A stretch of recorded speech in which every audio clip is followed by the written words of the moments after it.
Hello and welcome back to our channel. I hope most of you are busy with the festive season and making arrangements for the celebrations.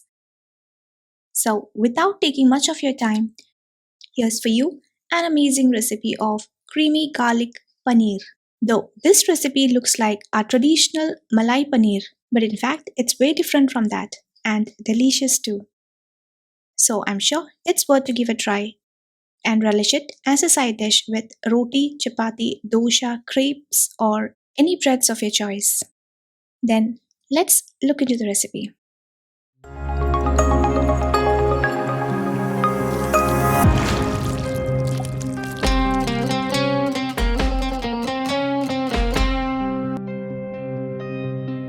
Yes, paneer or the Indian cottage cheese, as it is known as, is actually a type of cheese which is made from the animal milk. And even though it's of milk origin, the process of making the paneer removes most of the lactose. And that's why paneer is said to be a good option for those with lactose intolerance as well. Here I have taken a block of paneer. Simply cut them to cube like shapes and then keep them aside. Then our first step is to marinate the paneer. For that, let's quickly make a marinade. Into a small bowl, I'm taking garlic powder. Add little salt. Also, I'm adding white pepper powder and a bit of olive oil.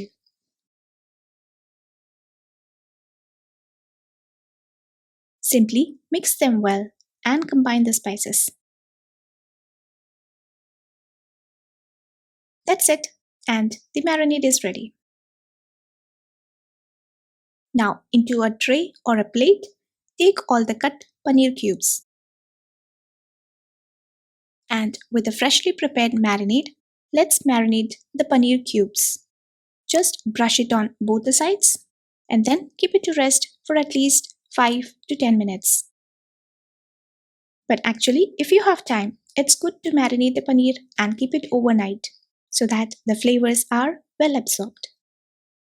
Anyways, I'm moving forward with the next step of shallow frying the paneer cubes. For that, heat a pan at medium to low flame. Then I'm pouring in olive oil. As the oil gets heated, gently place in the marinated paneer cubes. First, fry on one side for about 2 to 4 minutes. Also, all the details of the ingredients and the measurements and the process of making is available in our website. Do check it out, then print it or save it for your future reference. And tap on the link in the description to go to the website. And then flip to the other side and fry again for another 2 to 4 minutes or till both the sides develop a light brown crust.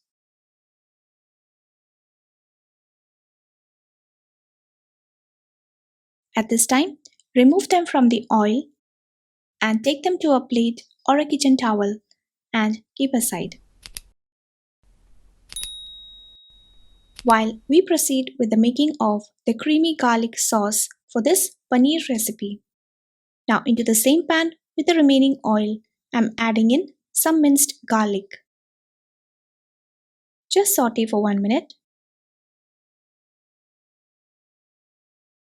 And then let's add some chopped onion.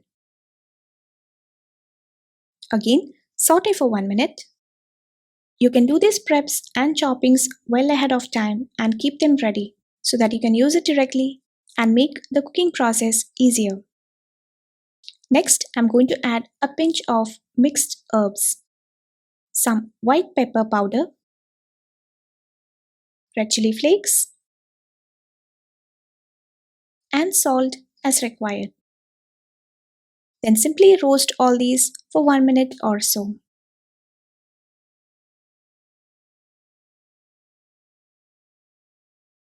At this stage, I'm adding some warm water.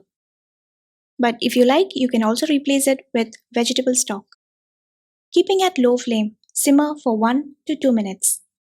And next it's time to add the cooking cream. This gives the creamy texture to the sauce and so it's a must and do not skip it. On adding the cooking cream, immediately stir in and combine all together so that the cream does not curdle out. Again, for an extra creaminess, I prefer to add some grated Parmesan cheese. Now, this is optional, but adding it will surely increase the richness and build in the flavors. Stir in and cook for about 2 to 3 minutes. And once it begins to simmer, our sauce is almost done and time for the fried paneer to go into the sauce. Add the whole of fried paneer into the creamy sauce.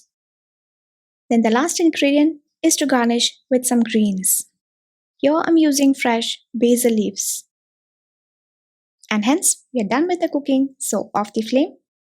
And here's our creamy garlic paneer ready to go for serving. And as I mentioned earlier, this is a very easy to make and delicious recipe to serve with chapatis, breads, rotis, dosa, and the like. Paneer, being from the milk source, is a good source of protein and calcium, and it also has healthy fats and carbs as well, which is why it provides with a good energy, especially for vegetarians and those on vegan diet pattern. Though usually it's really safe and a good option to replace animal protein, but sometimes uncooked or large amounts of it can cause bloating or indigestion problems. So simply have them cooked well and in moderation if you're towards the side of digestive issues. If you love paneer, then I'm sure you will also fall in love with this recipe of creamy garlic paneer and also share it with your family and friends. Thank you for being with us and wishing you all a happy festive season and hoping to see you soon in our next video.